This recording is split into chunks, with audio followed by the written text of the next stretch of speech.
Молодіж, будемо зараз розпитувати. Діма, як думаєш, що це таке? Базан.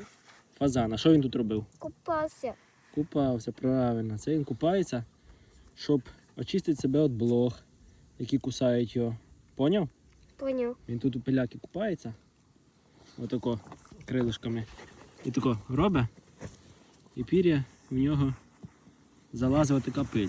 Він, мабуть, блохом очі забиває. І більше вони на нього не нападають, не кусають його. Як і курка домашня, в принципі, любить таке. Аж, ти теж любиш купатися?